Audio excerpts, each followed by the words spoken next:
여호와 하나님이 동방에 에덴의 동산을 창설하시고 그 지으신 사람을 거기 두시니라. 여호와 하나님이 그 사람을 끌어 에덴 동산에 두어 그것을 경작하며 지키게 하시고. 8절과 15절 사이에 혹시 뭐가 있는지, 어떤 내용이 있는지 아세요? 저기 뒤에 안내하시는 자매님 무슨 어떤 게 있는지 혹시 아세요? 있어요? 뭐가 있을까요? 오늘은 그 히브리어 속에 숨겨진 복음 5번째 시간이 되었습니다. 지난주에 아들 공부했었죠? 오늘 아들 2번째, 아버지의 집을 다스리고 아버지의 일을 하는 사람, 아버지의 집을 다스리고 아버지의 일을 하는 사람이라는 제목으로 한번 같이 말씀 나누고 은혜 받았으면 좋겠어요. 지난 시간에 아들 바르에서 아들의 첫 번째 의미가 뭐라 그랬죠? 기억나시는 분 있으세요? 아들은 아버지의 집에서 아버지의 말을 잘 듣는 사람이 아들이라 그랬죠. 제가 항상 설교 끝나고 집에 갈 때 우리 집사람한테 또 코멘트도 부탁하고 그리고 또 우리 아들들한테 한번 물어봐요. 그래서 혹은 또 집에 가서 이제 아들 씻겨줄 때 이빨을 제가 닦아주거든요. 일주일에 한두 번은요. 닦아주면서 이렇게 앞에 있잖아요. 이렇게 이빨 닦으면서 오늘 설교 뭐였어? 그러면 참 불쌍해요, 애들이요. 여러분 아버지는 그러지 않으실 거 아니에요? 물어보면 이제 둘째 아들이 물어보니까 정확하게 기억하더라고요. 아들에 관해서 얘기했다고? 그럼 아들이 뭐야? 아빠 말 잘 듣는 사람. 잘했다. 설교는 앞뒤 다 빼놓고 그것만 이해하면 최고다. 그랬어요. 그래서 혹시 여러분도 앞에 히브리어, 헬라어 이것저것 신학적인 용어가 별로 마음에 안 드시면 그냥 들어보시고 그 주제와 내용만 잘 마음에 담아서 집에 돌아가시면 되고요. 또 잘 까먹으셔야지 제가 또 한 얘기 또 할 수 있으니까. 그 지난주에 나누었던 그 아들의 첫 번째 의미가 아버지의 집에서 아버지의 말을 잘 듣는 사람이 아들이라 그랬고, 그 대표적인 예를 제가 우리 누구로 들었죠? 아버지의 집에서 아버지의 말을 잘 들었던 야곱, 이스라엘에 대해서 이야기를 하고, 또 그 야곱과 대칭을 이룬 비교가 되는 누구요? 에서는 들사람이라 그랬죠. 들에 나가서 사냥에 익숙한 자였는데 그냥 단순히 와일드하고 그런 남성성을 간직한 그런 사람이 아니라 집에서 아버지의 말을 들었던 야곱과 대조가 되는 사람이었고, 그러니까 하나님의 백성은 하나님의 집에서 아버지의 말을 듣고 배우는 자고, 여러분들처럼요, 우리처럼요, 그 에서 같은 사람은 들에서, 역사 안에서 자기의 힘과 능력으로 사냥하는 사람들이라 그랬죠. 당연히 이 세상의 문화와 문명은 야곱이 더 잘하겠어요? 에서가 더 잘하겠어요? 당연히 더 에서가 더 이 시대의 문명과 이 시대의 기술을 더 잘 다 배우고 담을 수 있겠죠? 오늘은 그 아들의 두 번째 의미로 아버지의 집을 뭐하는 사람이요? 다스리는 사람. 아버지의 집에서 아버지의 말을 배우는 아들이 그 말로 뭐해요? 나 잘났다 그리고 자랑하는 게 아니라 아버지의 일을 하는 사람이 바로 아들 바르의 두 번째 의미예요. 이렇게 하나님의 아들이신 예수 그리스도는 바로 아버지의 일을 하심으로 아버지의 집을 다스리는 분으로 우리에게 설명되십니다. 히브리서 3장 6절 말씀 보세요. 그리스도는 하나님의 집을 맡은 뭐로써요? 아들로서 그와 같이 하셨으니. 시편 2편 8절 이하. 내게 구하라. 내가 이방 나라를 내 유업으로 주리니 내 소유가 땅끝까지 이르리로다. 9절. 내가 철장으로 그들을 깨트리며. 철장이 뭐예요? 철 막대기예요. 히브리어로 바르젤 셰베트라고 하는데 철은 아이언이고 그 다음에 장은 막대기예요. 원래 목자는 어떤 막대기를 있어요? 그러니까 막대기를 들고 가죠. 일반 막대기. 근데 예수님 메시아로서 철 막대기를 가지고 있다는 얘기는 무슨 의미예요? 제가 그 밑에 각주를 쭉 달았어요. 계시록에 있는 각주 한번 제가 볼게요. 철장이 무엇을 의미하는 건지 한번 보세요. 계시록 2장 27절에 그가 뭘 가지고요? 철장을 가지고 그들을 다스려 질그릇 깨뜨리는 것과 같이 하리라. 좀 별로 안 좋네요. 계시록 12장 5절 여자가 아들을 낳으니 여자는 당연히 교회를 상징하는 거겠죠. 아들은 예수 그리스도죠.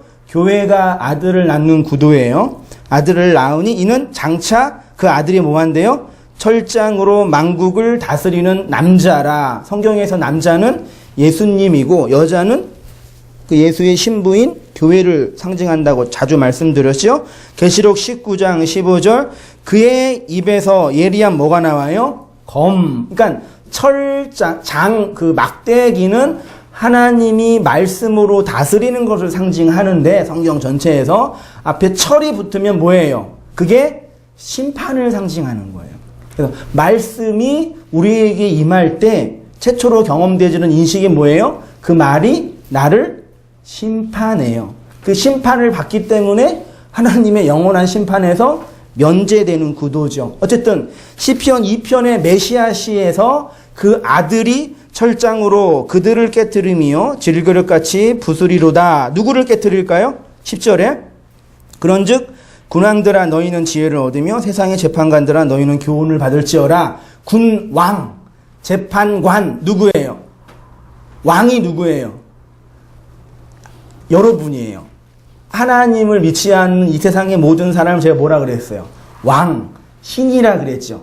자기 스스로 선악 판단의 주체를 가지고 자기 스스로 판단하는 사람을 재판관이라 그랬죠. 그러니까 예수, 메시아 그 아들이 철장 말씀을 가지고 왕인 여러분들 신노름하고 있는 인류를 심판하는 거예요. 그런 구도예요. 거기에서 구원받을 수 있는 길이 11절에 나와 있죠. 여호와를 경외함으로 섬기고 떨며 즐거워할시어다. 12절 그의 아들의 뭐하라? 입맞추라. 이거는 경배와 경외를 상징하는 거잖아요. 그렇지 않으면 진노하심으로 너희가 길에서 망하리니 그의 진노가 급하심이라. 여호와께 피하는 모든 사람은 다 복이 있도다. 요한복음 14장 8절 보세요. 빌립이 이르되 주여 아버지를 우리에게 보여 주옵소서. 빌립이 제자 빌립이 예수님께 이렇게 부탁을 했습니다. 9절 예수께서 이르시되 빌립아 내가 이렇게 오래 너와 함께 있으되 내가 나를 알지 못하느냐? 나를 본 자는 누구를 봤어요? 아버지를 보았거늘 어찌하여 아버지를 보이라 하느냐? 내가 아버지 안에 거하고 아버지가 내 안에 계신 것을 내가 믿지 아니하냐? 내가 너희에게 이르는 뭐예요? 말은 스스로 하는 것이 아니라 아버지께서 내 안에 계셔서 그의 뭘요? 일을 말을 하는 게 일을 하는 거라 그러죠. 11절 내가 아버지 안에 거하고 아버지께서 내 안에 계심을 믿으라. 그렇지 못하겠거든 행하는 그 일로 말미암아 나를 믿으라. 그러면 예수님께서 행하는 그 일이 뭘까요? 12절에 내가 진실로 진실로 너희에게 이르노니 나를 믿는 자는 내가 하는 일도 이를 그도 할 것이요 그보다 큰 일도 하리니 이는 내가 아버지께로 감이라. 예수님이 하는 그 일이 뭐예요? 아버지의 말을 하는 거죠. 아버지의 말을 해야지 아버지의 자녀가 아버지께로 돌아오잖아요. 예수님이 이 땅에 오셔서 아버지의 말을 하셨죠. 복음을 전했잖아요. 근데 그 육체로 오신 예수님의 그 말을 듣고 아버지를 알아먹은 사람이 있어요, 없어요? 한 사람도 없어요. 그래서 예수님을 통해서 아버지를 안 교회는 예수님보다 더 큰 일을 할 수 있는 거예요. 능력이 많은 일을 해서 막 병도 더 많이 고치고 그런 게 아니라 그 그 육체로 오신 예수가 할 수밖에 없었던, 하지 못했던 그 아버지의 말로 아버지의 자녀를 세우는 그 일을 누가 하는 거예요? 그 말을 듣는 교회가 누가요? 여러분들이 하고 계시죠. 에이? 그거예요. 13절에 너희가 내 이름으로 무엇이든지 내가 무엇을 구하든지, 이게 그거죠. 무엇을 구하든지 내가 행하리니 이는 아버지로 하여금 아들로 말미암아 영광을 받으시게 하려 함이라. 내 이름으로 무엇이든지 내게 구하면 내가 행하리라. 이렇게 예수님은요, 하나님의 집을 맡은 아들로서 하나님의 뭘 하셨어요? 일을 하셨습니다. 그리고 하나님의 일을 통해서 아버지의 집을 다스리신 분이죠. 그러면 좀 더 한 걸음 나아가서요, 성경에서 하나님의 일이라는 게 뭔지 힌트는 드렸지만 하나님의 일이라는 게 뭔지 살펴보고, 우리가 지금 그 하나님의 일을 어떻게 하고 있는지, 못하고 계시다면 어떻게 우리가 하나님의 일을 잘 할 수 있는 그 하나님의 아들이 될 수 된지 한번 살펴보면서 은혜를 나누고자 합니다. 하나님의 일을 설명하기 위해서 최초로 하나님께 사명을 받은 누구요? 아담을 통해서 한번 하나님의 일이라는 게 뭔지 살펴볼게요. 창세기 1장 26절에 하나님이 이르시되 우리의 형상을 따라 우리의 모양대로 우리가 이 사람이 아담이에요. 아담을 만들고 그들로 바다의 물고기와 하늘의 새와 가축과 온 땅과 땅에 기는 모든 것을 뭐하여? 다스리게 하자. 그러면 하나님의 일이란 본문에서 뭘로 확인될 수 있어요? 하나님의 그 일은 다스리는 일이겠죠. 그러면 다스리는 일은 뭔지 구체적으로 뒷장에 있는 창세기 2장 8절 보세요. 여호와 하나님이 동방의 에덴에, 원래는 에덴 동산이 아니라 동방의 에덴이에요. 에덴을 창설했는데 그게 동산이 된 거지. 그래서 에덴 동산이라고 하는 게 과히 틀린 말은 아닙니다. 동방의 에덴의 동산을 창설하시고 그 지으신 사람을 거기 두시니라. 15절 여호와 하나님이 그 사람을 이끌어 에덴 동산에 두어 그를 뭐 했어요? 경작일해요. 첫 번째 아담이 한 그 일은 에덴 동산을 뭐 하는 거예요? 경작하는 거. 두 번째는요, 지키는 거죠. 경작하다 느낌이 뭐예요? 네, 농사 짓는 거, 밭 가는 거. 그쵸? 사실 인류가 최초로 한 일이 농사가 먼저일까? 수렵이 먼저일까요? 수렵이 먼저예요?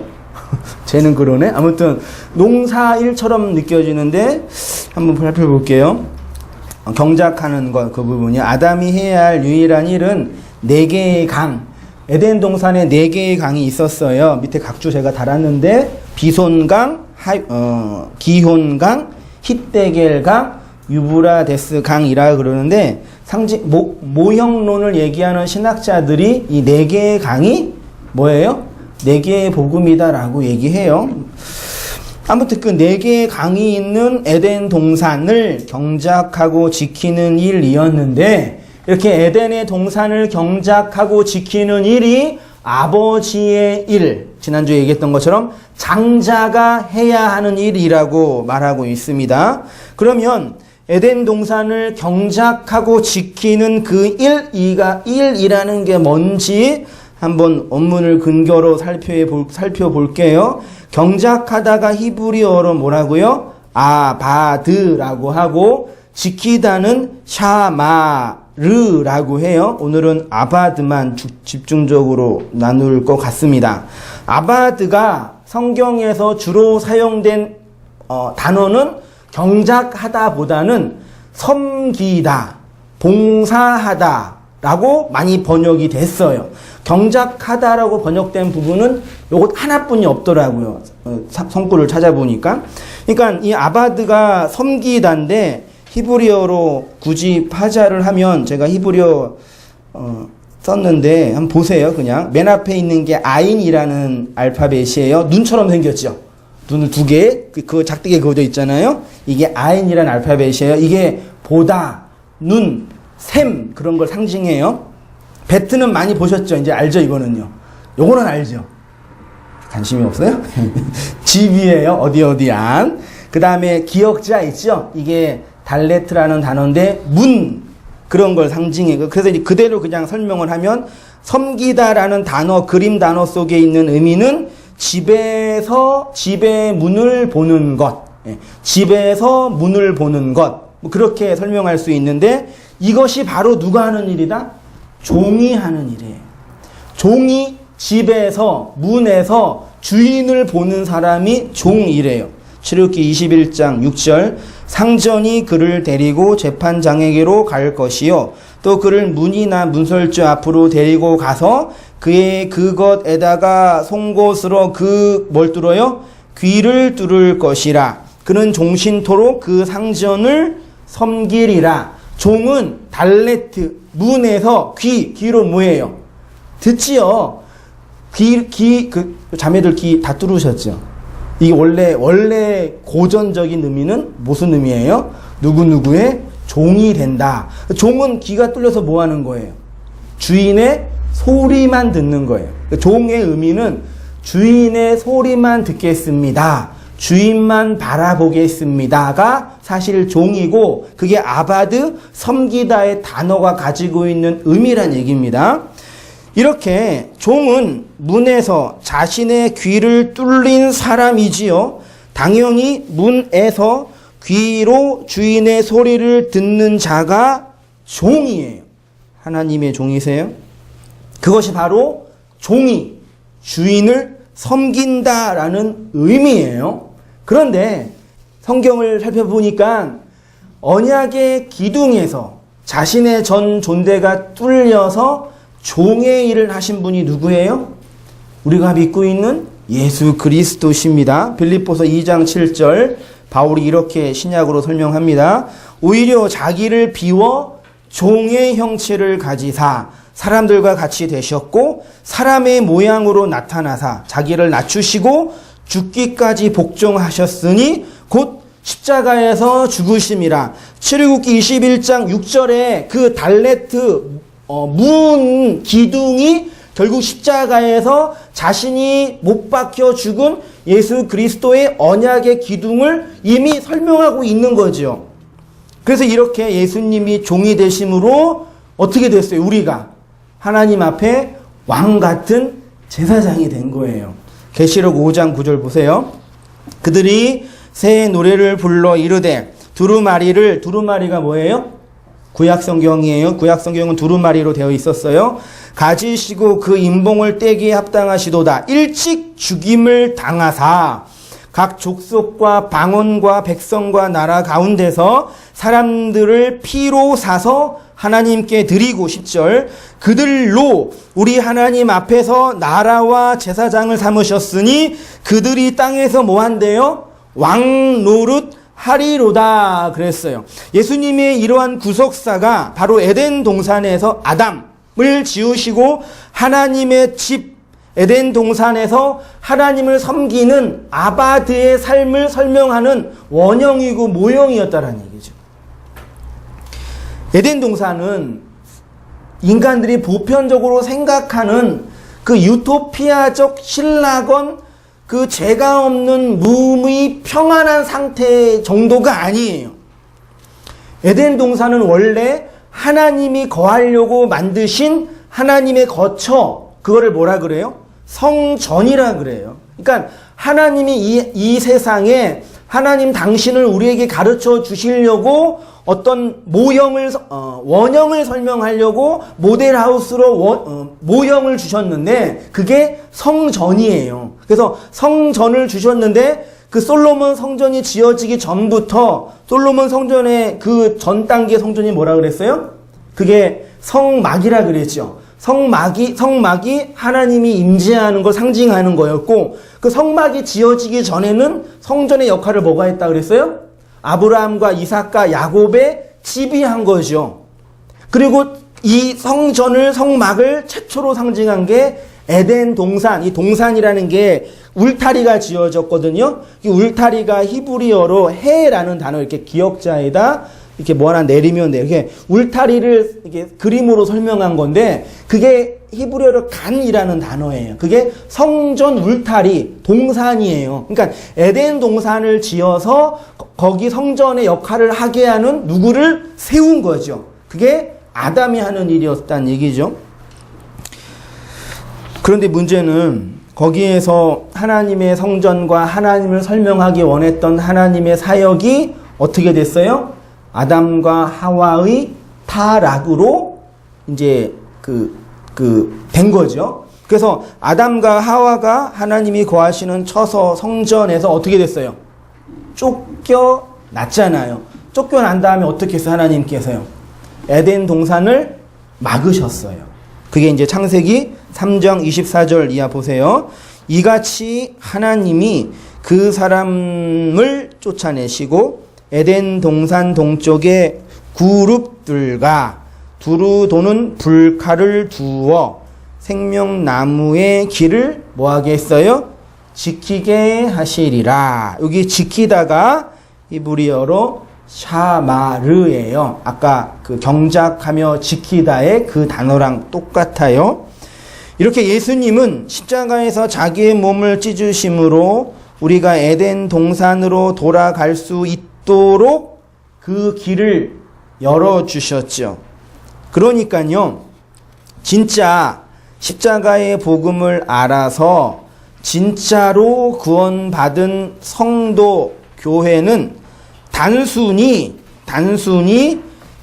하나님을, 예수님을 믿어서 영혼이 구원받고 죄가 없고 평안한 천국으로 가는 것 정도에 머물러 있으면 안 돼요. 잘 들어보세요. 그러니까 그 구원이라는 것을 내가, 그러니까 이게 지금 오늘날 20세기 복음주의 운동이 좀 이렇게 약점 놓치고 있는 게, 금요일날 잠깐 나누었지만 구원을 받는 나 입장에서 설명하려고 그래요. 그렇죠? 잘 들어보세요. 구원받는 나 입장이 아니라 구원을 설명해주는 너, 그분이 누구예요? 하나님 입장에서 구원을 이해해야 되는데 자꾸 우리는 나 입장에서 구원을 이해하려고 그래요. 근데 그게 뭐 나쁘다, 그게 틀렸다 그러지 않아요. 그런 과정 속에 들어가요. 그런데 구원을 나 입장에서 하면은 구원의 주체가 누구예요? 나죠. 누가 구원받아야 돼요?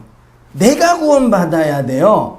구원해주는 하나님은 나를 구원해 주시는 분이에요. 그러면 이제 뭐가 문제냐면 구원을 경험하는 나 입장에서 천국과 구원을 설명한단 말이에요. 그 천국이 뭘로 상징돼요? 내가 원하고 내가 바라고 내가 기대하는 어떤 유토피아, 신라권으로 천국과 구원을 설명한단 말이에요. 그거는 모든 종교가 다 말하는 구원관이에요. 그렇죠? 천국과 지옥이 없는 종교가 어디 있어요? 불교도 극락이 있고 천당이 있고 그 팔열지옥이라고 그 무시무시한 눈깔 뽑히고 혀 잘리고 몸 반으로 잘리고 뜨거운 불에 들어가고 그런 지옥이 설명되잖아요. 그러니까 구원받는 나 중심이라는 얘기예요. 거기에 머물러 있으면 안 된다고요. 내가 구원받았네. 뭐 구원의 감격 나쁘지 않아요. 근데 거기에만 머물러 있으면 안 된다. 예수님이 바로 그걸 설명하신 거죠. 이게 뭐냐면요, 주님께서 희생으로 열어놓으신 그 하나님의 집으로 돌아가는 게 구원이에요. 그래서 하나님의 집으로 돌아가서 무슨 일을? 아바드의 일을, 하나님의 일을 하는 거예요. 일해야 돼요. 일해야 된다고요. 그냥 은혜를 받았으니까 알았어요. 내가 무슨 행동을 하든 난 구원 받았어요. 그거는 유치한 거예요. 하나님의 은혜를 받은 사람은 뭘 한다고요? 일해야 돼요. 일을 해야 된다고요. 그래서 이제 교회에서 열심히 봉사한다고 설명을 하는데 그 일이 아니라 진짜 하나님의 일을 해야 돼요. 그게 아바드, 종의 일이고 누구였어요? 아담이 에덴 동산에서 경작할 그 일이었어요. 그리고 그 아바드의 삶, 아바드의 일이 있는 자가 진짜 하나님의 백성이에요.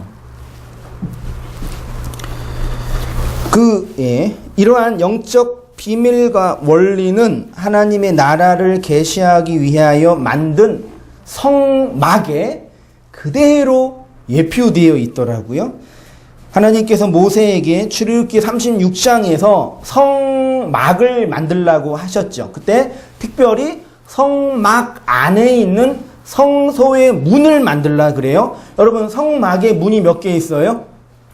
문이 3개 있어요. 맨 첫 번째 문이 첫 번째 하늘이라 상징했던 그 성막을 그 마당으로 들어가는 뜰, 그게 문이고, 그 다음에 번제단과 물두멍을 지나면 성소로 들어가는 문이 있죠. 그리고 맨 마지막 3번째 문이 어디예요? 지성소로 들어가는 그 문이에요. 근데 지성소로 들어가는 그 문을 출애굽기 36장에서 만들라고 하셨는데 어떻게 만들려고 하셨는지 보세요. 출애굽기 36장 35절 보세요. 그가 또 청색, 자색, 홍색 실과 가늘게 꼰 배실, 이게 다 의미가 있더라고요. 청색과 자색과 홍색 실, 가늘게 꼰 배실, 끈도 4개, 4종류예요. 휘장을 짜고 만들고 그 위에 뭘 수놓으래요? 그룹을 수놓으래요. 조각목으로 4기둥을 만들고, 4기둥이요. 4개의 강이 있었어요. 금으로 쌌으며 그 4개의 강이 금이 있는 하윌라 그 강도 있었어요. 갈고리로 금으로 기둥의 4받침은 은으로 부어 만들며 청색, 자색, 홍색 실과 가늘게 꼰 배실로 수놓아 장막문을 위하여 휘장을 만들고, 성소로 들어가는 그 문에 뭐가 있었다고요? 그룹들이 새겨져 있었어요. 에덴 동산의 길을 누가 막았어요? 그룹이 막았잖아요. 그러니까 에덴 동산의 그 성막 성전이 지금 모세 앞에서 그림으로 그려지고 있는 거예요. 그림으로. 근데 에덴 동산을 막았던 그 성막, 두루 도는 화엄경으로 막았던 그 그룹들이 지금 성소, 지성소를 들어가는 거기 안에 딱 있는 거예요. 휘장에. 그런데 그 휘장은 뭘 상징한다고 그랬어요? 히브리서에. 휘장은 예수의 육체잖아요. 예수님이 십자가에서 죽으셨을 때 휘장이 찢어져서 우리가 진짜로 하나님의 임재가 있는, 언약궤가 있는 그 하나님의 지성소로 들어갈 수 있는 자가 됐잖아요. 그러니까 예수님의 희생으로 우리가 언약궤 안에서의 진짜 하나님의 나라, 그 산상수훈에서 공부하고 있는 그 하나님의 나라가 됐고, 하나님의 제사장이 됐고, 왕이 된 거예요. 그래서 자신의 역사 속에서 하나님의 나라로, 제사장으로 에덴의 왕노릇하며 살고 있는 거죠. 에덴으로 가는 길이 있습니다. 예수님이 십자가에서 죽으신 것은 그룹들에 의하여 막혔던 에덴 동산으로 가는 그 길, 두루 도는 불칼로도 막혔죠. 네. 그래서 여러분이 우리가 하나님의 말씀을 깊이 받으면 마음속에 뭐가 일어나요? 뭘 맞는 것처럼 느껴져요? 여러분이 은혜 받으셨죠? 왜 이러세요? 받으세요? 하나님의 은혜가 뭔지 아시죠? 안다고 해주세요. 왜 그러세요? 아시죠? 고맙습니다. 하나님의 은혜와 말씀을 내 마음에 받았잖아요. 그러면 뭘 받은 느낌이 드셨어요? 아, 좋다. 아, 괜찮다. 그러셨어요? 그럼 아니에요? 뭘 받았어요? 칼 맞는 느낌 안 드셨어요? 진짜로 사시 같은 칼로 찔리는 그런 거 말고, 우리가 하나님의 말씀을 받을 때 어떤 느낌이 들어요? 칼 맞는 느낌이 들잖아요. 그래서 이번 주 금요일 날 그 말씀이 나를 찌른다 그 표현 잠깐 공부했었잖아요. 그러니까 그 에덴 동산의 길을, 하나님의 임재를 상징했던, 언약길을 상징했던 그 길이 막혔던 그 길이 그룹들과 칼로 막혀져 있는데, 그 우리가 하나님의 말씀과 은혜를 경험할 때, 그 길로 들어갈 때 그 말이 나를 찌르는 거죠. 그렇죠? 그래서 히브리서에도 하나님의 말씀은 살아있고 운동력이 있어서 날선 검, 두루 도는 검으로 찔려서 혼, 영, 관절, 골수를 찌르고 쪼개고 마음의 생각을 폭로하고 드러낸다 그랬잖아요. 그게 하나님의 말씀을 받은 성도가 경험하는, 소위 말해서 영적 경험이라는 거예요. 그러니까 막 어떤 심리적인 체험을 하고 어떤 기도의 응답을 받는 거는 그 뭐예요? 사탄이 준 거예요? 그래요? 그거는 모든 보편 종교와 인간 세상 안에 다 있는 거예요. 심지어 방언도 어떤 환상이 있는지 없는지는 모르겠지만 체험도 막 쓰러지는 것도 어떤 내면에서 경험하는 종교적인 그런 카타르시스 같은 것도 이거는 모든 보편 종교 안에 다 포함되어 있는 거예요. 굳이 뭐 사탄이 줬다 그럴 필요 없이 다 하나님이 준 법칙 안에 있는 거예요. 그걸로 우리의 신앙을 근거로 삼으면 어떻게 돼요? 망해요. 그러면 이제 우리가 이렇게 에덴 동산으로 들어가서 하나님을 섬기는 왕 같은 제사장이 된 거죠. 종이 된 거죠. 그러면 이제 우리의 역사와 삶 속에서 이 아바드의 삶이 실현되어지고 나타내져야 되는데 3페이지 맨 위로 갈게요. 하나님을 섬긴다는 게 뭔지 한번 또 나눠보겠습니다.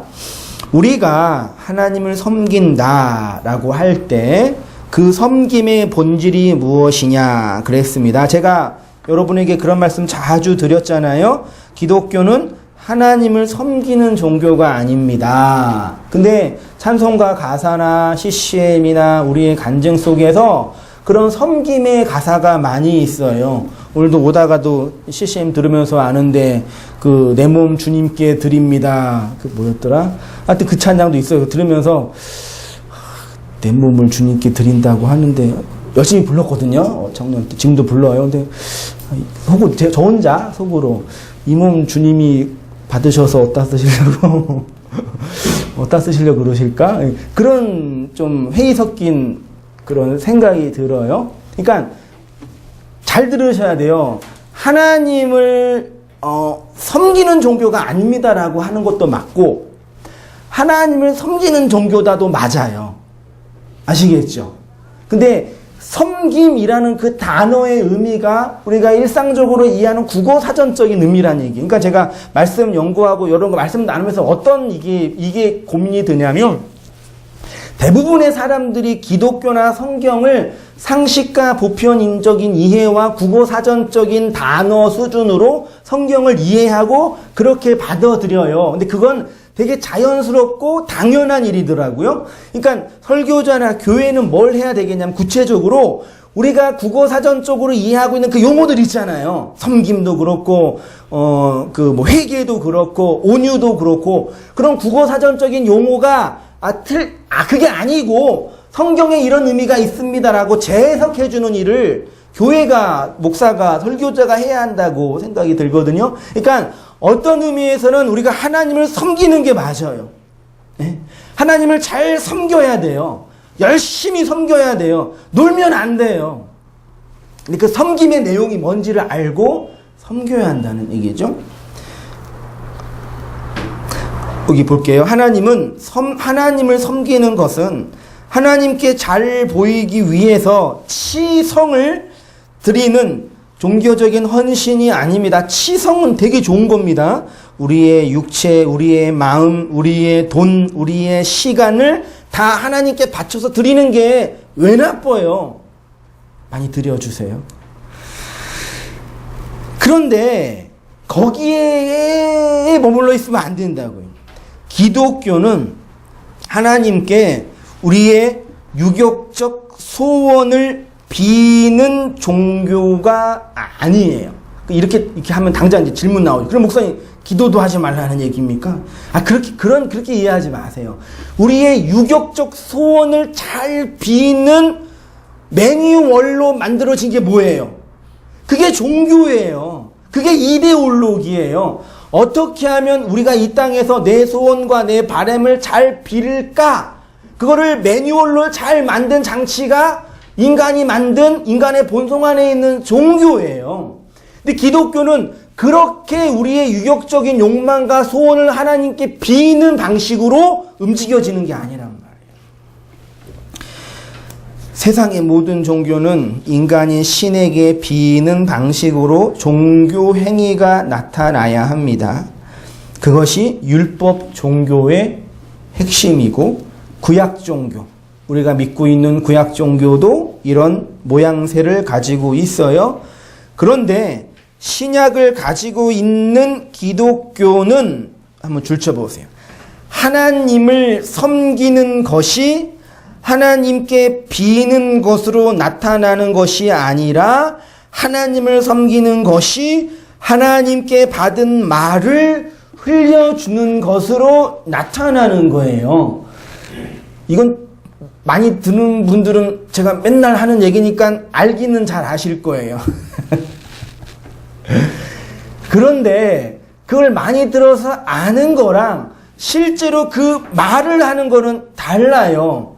아이 키워보신 분은 아시고 아이가 자라는 걸 알잖아요. 아이가 어디에서 나와요?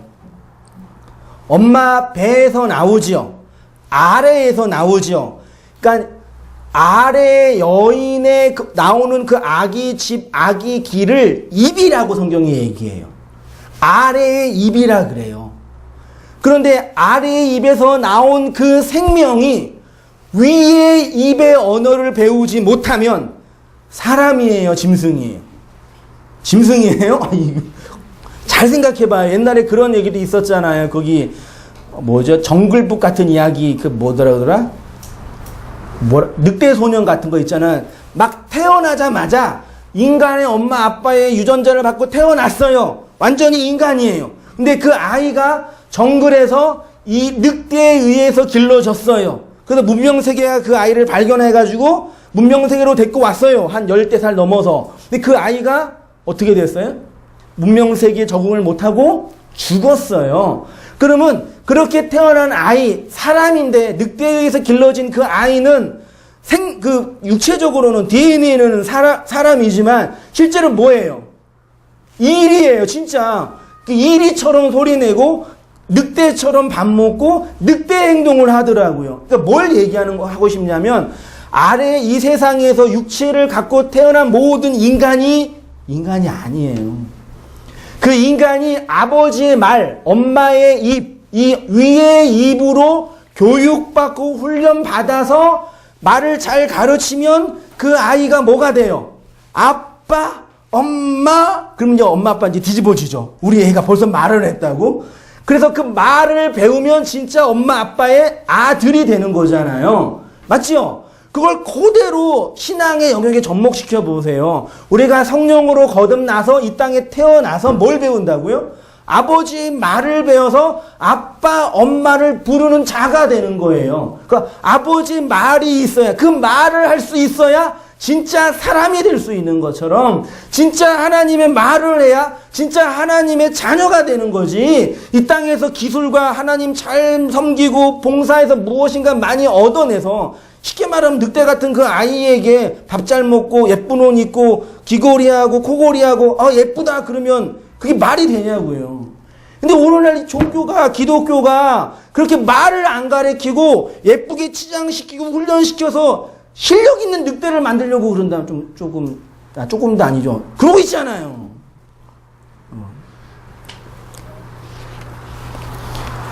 성질내서 죄송해요. 제가 왜 그러는지. 하나님을 섬기는 것이 하나님께 비는 것이 아니라 하나님을 섬기는 것은 하나님께 받은 그 말을 잘 배우는 거예요. 말을 잘 배우면 뭐해요? 말해요. 그래서 말만 하면 된다 그 뜻이 아니에요. 그래서 야고보서에 가면 어떤 사람이 온전한 사람이에요? 말에 실수가 없는 사람이 온전해. 대부분 그 본문을 다 말 실수하지 말라고 다 얘기해요. 말 실수하면 돼요, 안 돼요? 안 돼요. 누구 뒷담화 까지 마시고 누구 비난하지 마세요. 그러면 안 돼요. 나쁜 사람 돼요. 그 사람 상처받아요. 그 말 하겠어요, 성경이 우리에게요? 그 말 하라고 2000년 전에 피 뿌려 죽어간 야고보 사도가 그 말 하려고 성경을 썼겠냐고요. 그럼 다 그렇게 얘기해요. 왜 그런지 모르겠어요. 그리고 말 실수 없는 사람은 온전한 사람이다. 우리 교회에서 말 실수하지 말고 착하게 살자. 그 말을 잘 해야 돼요. 그게 산상수훈에서 6장에서 말하는 구제, 기도, 금식이라고 설명한 거예요. 아담이 에덴 동산을 경작한다는 것은 농사를 짓는 것이 아니라 성전에서 하나님의 은혜를 받아 그 은혜를 나누어 주는 일을 하는 거죠. 그게 제사장이 하는 일이었어요. 그러니까 아담은 에덴 동산, 에덴의 성전에 뭐였어요? 제사장이었어요. 그래서 그 아버지의 말을 최초로 흘려준 게 뭐였어요? 짐승들의 이름을 하나하나 지어줬잖아요. 주인의 말을 잘 들어 그 말을 흘려주는 것이죠. 그런데 주인의 말은 모든 사람들에게, 보편 인간들에게 들려지지 않는 비밀 언어예요. 아까 제가 말씀드린 것처럼 그렇게 인간의 상식과 보편적인 도덕으로뿐이 해석 못하는 이유가 여기에 있어요. 비밀의 말이에요. 여러분 성경이 비밀 언어예요? 아니죠. 그 국어로 써여 있잖아요. 다 읽을 수 있어요. 근데 읽고 그 뜻이 뭔지를 해석을 못하면 그냥 비밀 언어가 되는 거예요. 그냥 겉으로 문자적으로 읽으면 그냥 비밀 언어가 돼. 그 안에 있는 의미를 파악해야 돼. 그러니까 성경 해석에서 2000년의 교회 역사 속에서요. 성경 해석의 해석의 축은 두 개로 나누어져요. 성경을 문자적으로 해석하자라는 근본주의자들이 있고 성경을 의미로만 해석하자는 영주의주의자들이 있어요. 그래서 성경을 문자 그대로 해석해서 그러면 되게 보수주의적인 성향이 강하겠죠. 우리나라의 극보수나 미국의 그 극보수주의자들이 문자적으로 해석해요. 그 성경에 그 호모나 그 뭐라 그러죠? 동성애자들은 뭐하라 그래요? 죽이라 그러잖아요. 그걸 문자 그대로 지키려고 해요. 진짜 지키려면 다 지키든지 아무튼 그렇게 하는 분들이 있고 아니다. 문자나 역사가 중요한 게 아니라 그 의미가 중요하다 하니까 의미만 파악하고 역사적 이해는 간과해요. 그러니까 의미를 알아버리니까 뭐가 돼요? 무율법주의자가 되죠. 그래서 뒤에서 이렇게 해요. 문자만 강조하는 근본주의자와 의미만 강조하는 그 영주주의자가 막 주장하면 어떻게 뒤에서 손잡고 놀아요. 이렇게. 비슷해져요. 둘이서요. 근데 이제 그 문자 안에 담겨져 있는 의미를 이해하고 해석하는 일이 없으면 그냥 문자로 보게 되면 그게 나한테는 비밀 언어가 돼요. 이해되지 않는 언어라고요. 여러분 성경 읽으면 이해되세요? 네? 그러니까 우리 서신서만 맨날 읽잖아요. 안 그랬나? 서신서는 이렇게 보면 충분히 이해가 되거든요.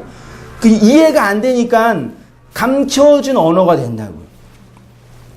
그런데 보세요. 종은 주인의 말을 듣고 이해하여서 그 말을 마음에 담은 자가 돼요. 그 종은 주인의 모든 것을 이해하는 뭐가 된다고요?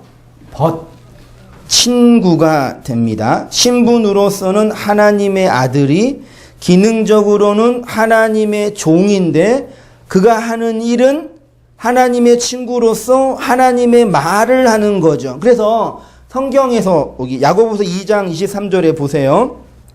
성경에 이른바 하나님이 아브라함이 하나님을 믿으니 이것을 의로 여기셨다는 말씀이 이루어졌고 여기까지는 어렵지 않죠. 아브라함이 하나님을 믿으니 이 신칭의 믿음으로 구원받는 거죠. 그 다음에 어떻게 됐어요? 그는 하나님의 뭐다? 벗이에요. 우리 한국 문맥에서 벗 친구는 뭐예요? 그냥 뭐지? 같이 밥 먹고 날 잘 이해하고 여기 봄바람 불 때 같이 놀러 갈 수 있는 벚꽃도 구경하고 그런 거 친구잖아요. 성경에서 친구는 나의 가장 은밀하고 비밀스러운 것들을 공유할 수 있는 존재예요. 비밀과 감추어진 것이 하나도 없이 나누는 거예요. 그래서 그걸 준이야, 그걸 무슨 친구라 그래? 에? 소울메이트라 그러죠. 애들 그러잖아요. 나의 가장 비밀한 것까지 나눌 수 있는 존재, 그걸 벗이라. 성경이 그래요. 그러니까 아브라함이 하나님을 믿어가지고 하나님의 친구가 된 건 뭐예요? 하나님의 뜻과 하나님의 비밀이 뭔지 마음에 담지한 자가 된 거예요. 그래서 하나님이 아브라함 사람들에게 내가 나의 비밀스러운 이야기를 나의 벗인 아브라함에게 감추겠느냐 얘기한 거죠. 아모스의 성가 가면은 하나님이 하나님 일을 할 때 하나님의 비밀을 선지자들에게 먼저 얘기하지 않겠냐 그러는 거예요. 누가복음 1장 1절 이하 보세요. 우리 중에 이루어진 사실에 대하여 처음부터 목격자와 말씀에 일꾼된 자들이 전하여 준 그대로 그 내력을 저술하려고 붓을 든 사람이 많은지라 모든 일을 근원부터 자세히 미루어 살핀 나도 데오빌로 각하가 왜 들어가는지 모르겠어요. 유신 시절에 쓰여졌는지 각하에게 차례로 써 보내는 것이 좋은 줄 알았노니 이는 각하가 알고 있는 바를 더 확실하게 알려 함이라. 친구한테 각하라 그러면 되겠어요? 데오빌로가 원문을 보면은요, 데오스와 필로스의 합성어예요. 성경에 딱 두 번 나와요. 사도행전과 누가복음과 사도행전은 같은 저자가 같이 쓴 것. 저자와 독자가 같아요. 원래 붙어있는 책이었어요.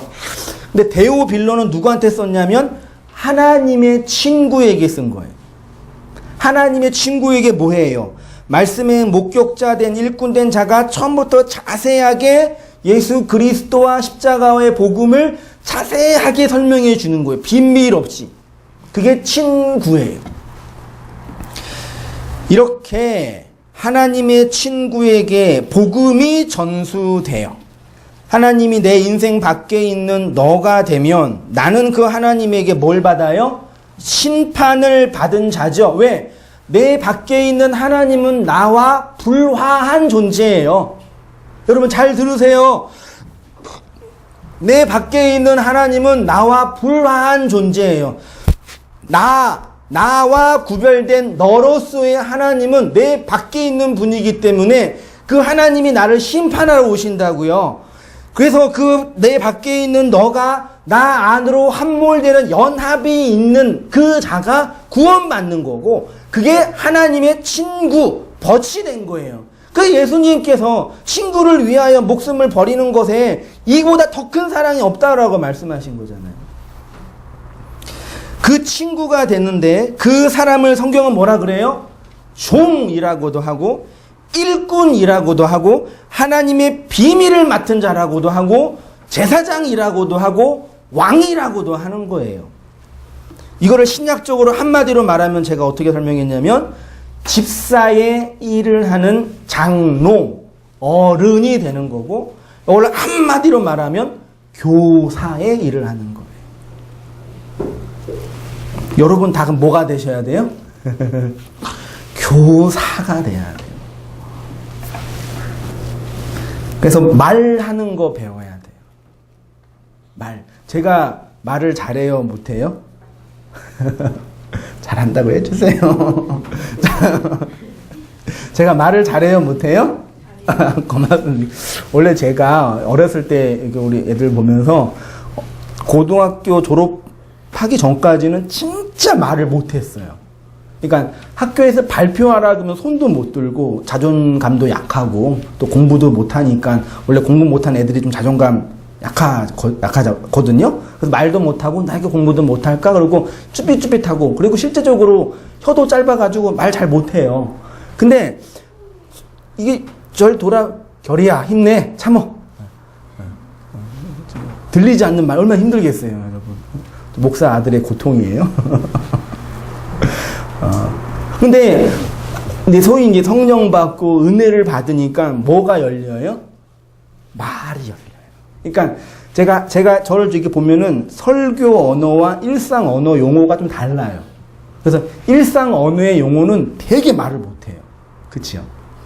그래서 전께 섬기는데 청년들한테 설교하는데 막 설교할 때 막 1시간 반, 2시간 막 해서 그랬거든요.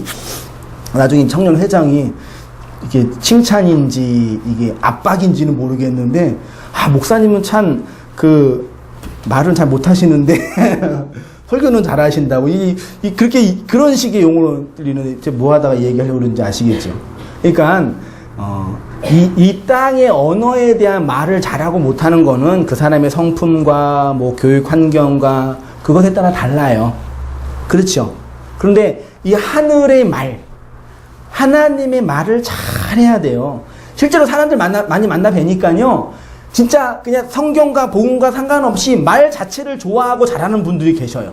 그렇죠? 또 어떤 분은 진짜 말을 별로 안 하는 분들이 있어요. 다양하게 있어요. 근데 그거는 그냥 일상적인 우리의 생활이고, 근데 복음은 그 하늘의 말, 친구의 말, 종의 말, 제사장의 말, 왕의 말을 해야 된다는 거예요. 그래서 우리가 왕 같은 제사장이라고 합니다. 그래서 예수 그리스도의 대속으로 구원받은 성도 교회를 왕 같은 제사장이라고 해요. 그러면 성경이 말하는 왕과 세상이 말하는 왕이 똑같아요? 달라요? 다르죠. 세상이 말하는 왕은 뭐예요? 사람을 지배하고 통제하고 조정하는 거죠. 여러분, 사람이 느끼는 쾌감 중에 먹는 거, 성적인 거, 관계적인 거 다양하게 있잖아요. 근데 사람을 조종하는 쾌감이 끝내줘요. 그래서 남자들이 돈 벌고 높은 데 돈 벌고 시간 있으면 뭐 하려고 그래요? 어디? 장 하려고 그래요. 장, 노회, 장, 총회, 이거 안 되는데 무슨 장 하려고 그래. 그러니까 그게 사실 사람들 막 돈도 많이 드는데 높은 데 올라가서 한 번, 두 번 이렇게 내 말로, 내 사인 하나로 사람이 왔다 갔다 그러고 뭐가 판단될 때 부담도 되지만 그 쾌감이 말할 수 없거든요. 아직 우리는 이게 다 이렇게 아래에 있기 때문에 그 즐거움은 모르지만, 그래서 이제 그게 세상 왕의 본질이, 그러니까 우리 본성 안에 누군가에게 조정을 받기보다는 누군가를 조종하고 싶은 게 강해요. 그렇죠? 네, 그래서 남편도 조종하고 싶어 하고 아내도 조종하고 싶어 하는데 절대 조종당하지 않으니까 둘이 뭐예요? 싸우죠. 조종하고 싶은데 높은 데 못 올라가고 능력이 안 되니까 그냥 조종당하고 사는 거예요. 그게 세상 왕이에요. 신이에요. 근데 성경이 말하는 왕 같은 제사장은 누군가를 조정하는 게 아니라 누군가를 섬기는 거예요. 예수님께서 이 땅에 오셔서 뭐라고 하셨어요? 너희가 나를 섬기는 것이 아니라 내가 너희를 섬기려고 이 땅에 왔다 그랬잖아요. 하늘 왕, 세상 왕과 다른 하나님의 왕은 세상을 조정하는 게 아니라 세상과 영혼을 섬기는 자로 있는 거예요. 그게 왕이 하는 일이에요.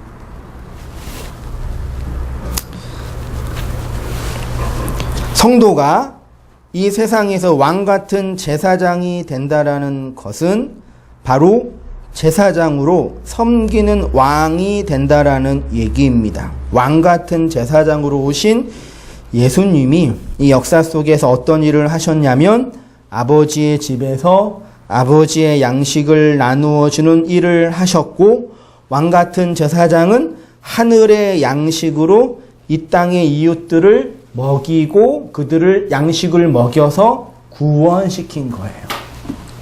베드로전서 2장 9절입니다.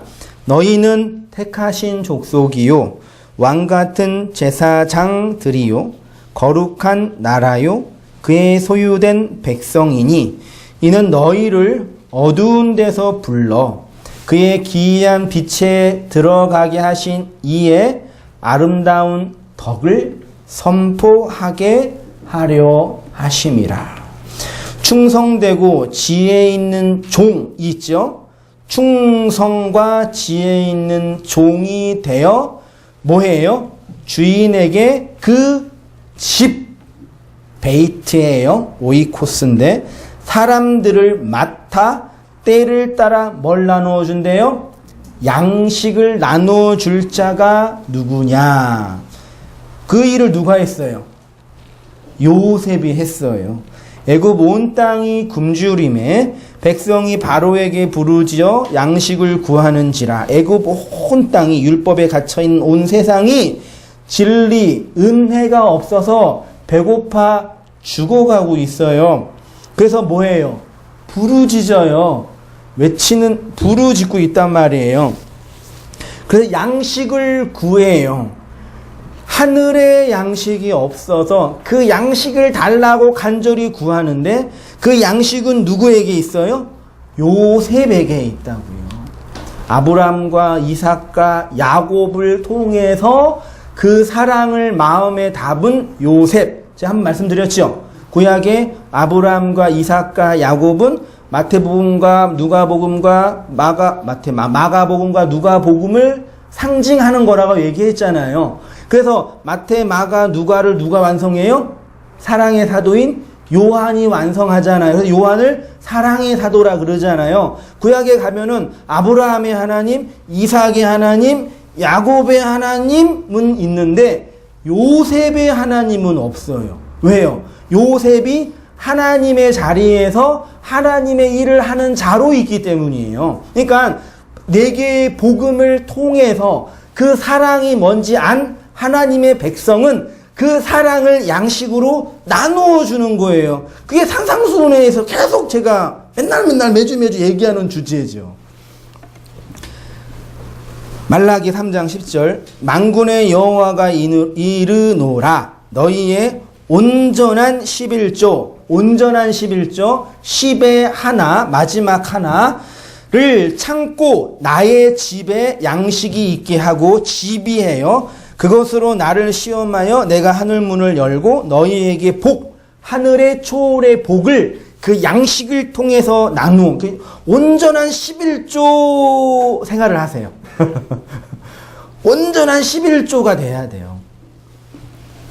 아모스 8장 11절 주 여호와의 말씀이니라 보라 날이 이를지라 내가 기근을 누가 보내셨어요? 내가 하나님이 이 세상의 고통과 악과 절망의 주체는 누구예요? 누구예요? 사탄 마귀예요? 누구예요? 물론 인간의 죄와 악도 있지만 궁극적으로 원인은 하나님이부터 시작되는 거예요. 하나님이 기근을 보내요. 이 세상이 죄와 악으로 멸망하고 율법으로 죽어가는 건 자명하고 자연스럽고 당연해요.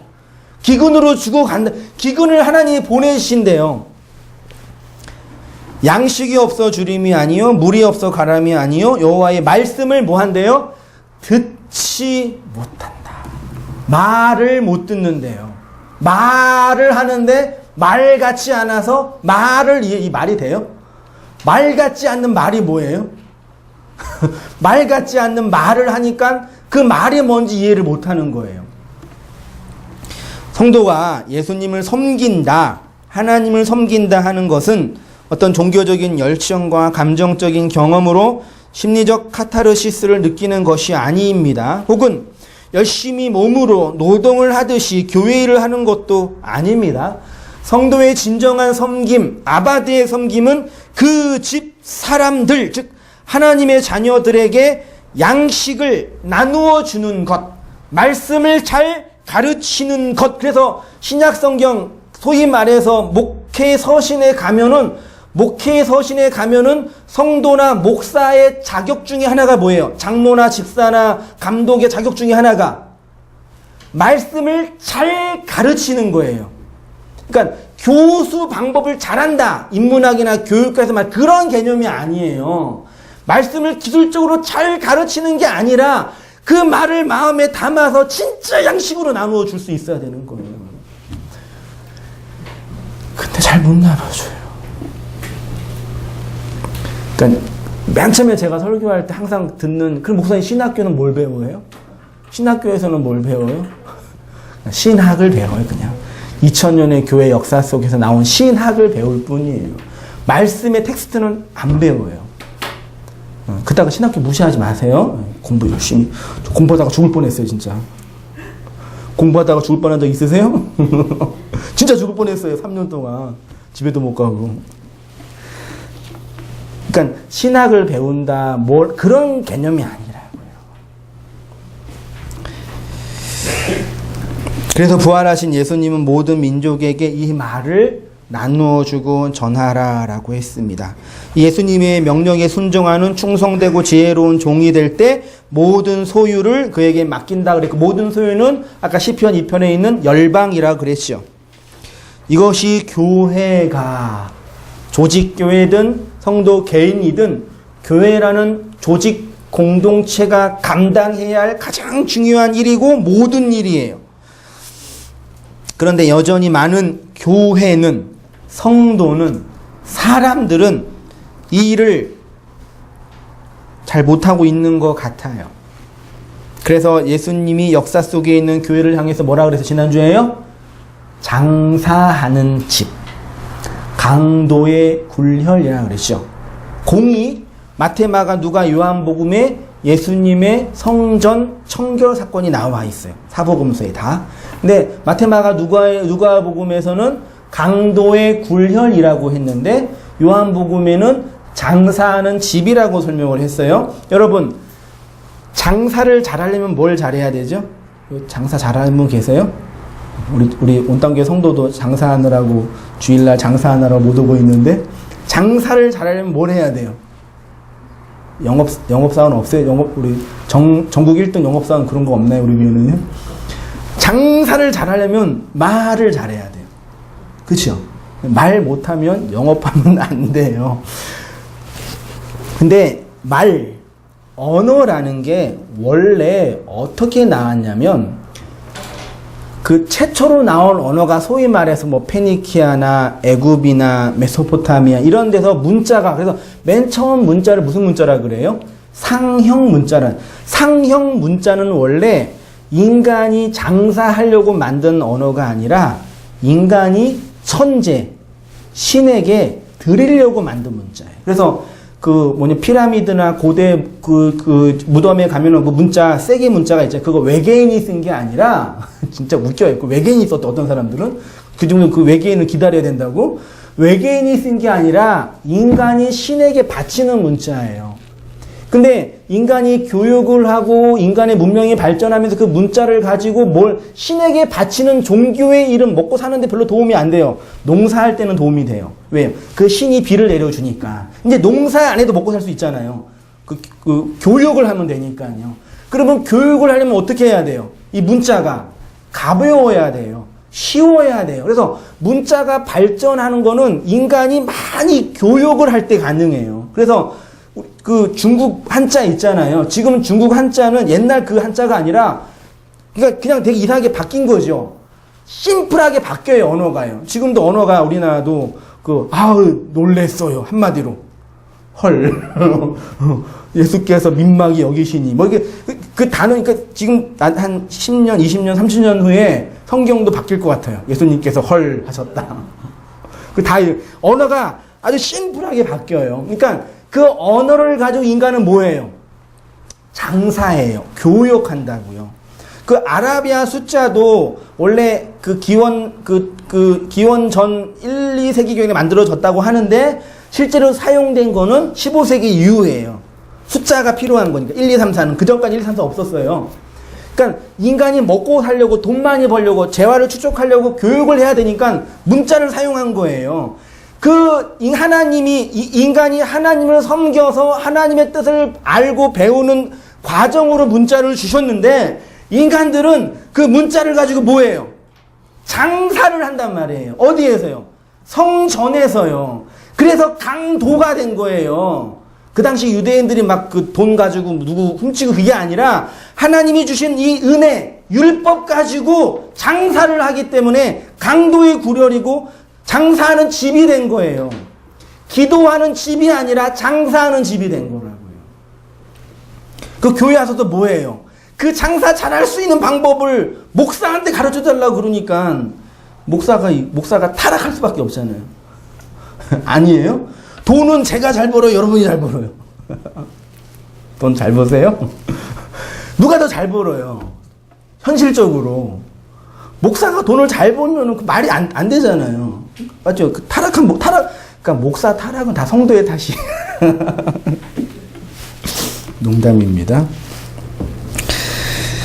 그래서 강도의 구별, 장사하는 언어가 아니라 하나님을 섬기는 언어가 돼요. 그럼 하나님을 섬기는 언어가 뭐라 그랬어요?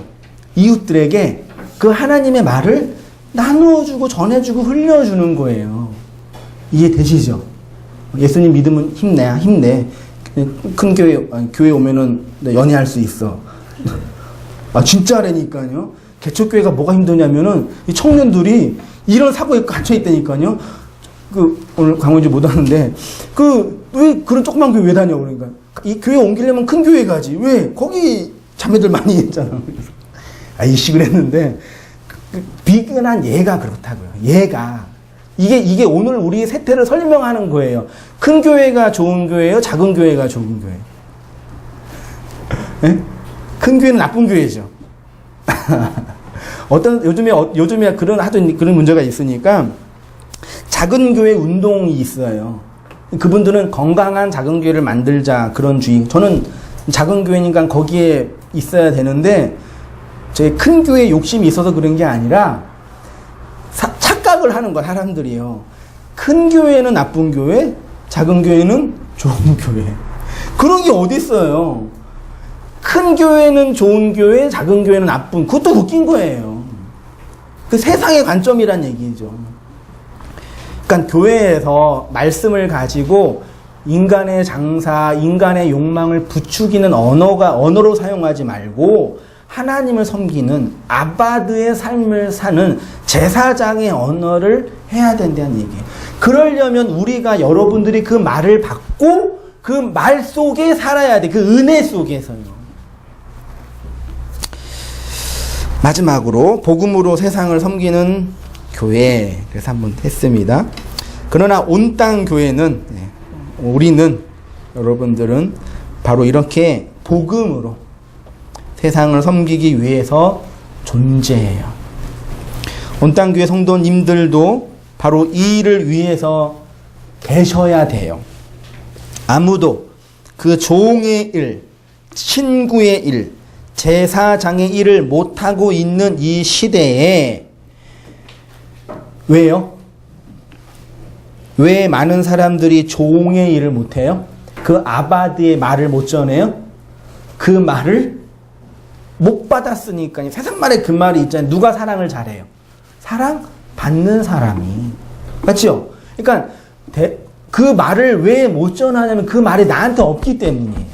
근데 그 말이 교사를 통해서 복음을 알고 있는 사람들을 통해서 명맥이 이어오고 있다고요. 그 말을 배우고 그 말을 전해서 여러분이 그 말을 받으면 또 여러분의 역사 삶 속에서 전하면 되는 거예요.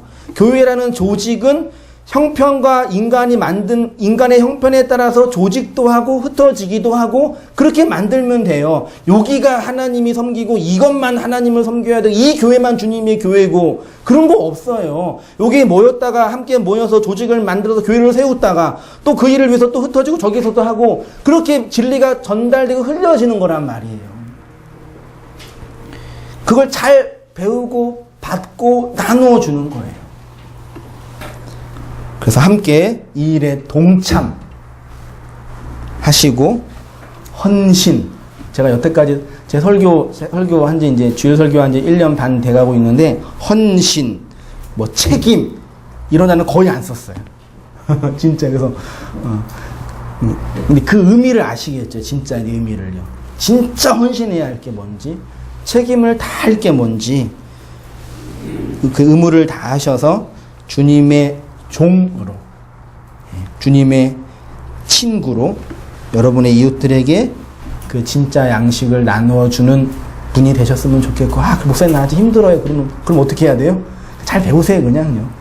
집에 가서 설교도 듣고, 성경공부 시간도 잘 배워서, 말씀을 잘 배워서 담으세요. 그러면 듣다 보면 언젠가 나도 모르게 방언이 튀일 때가 있을 거예요. 그때 흘려주고 나누어주면 됩니다. 함께 찬양 같이 하고요.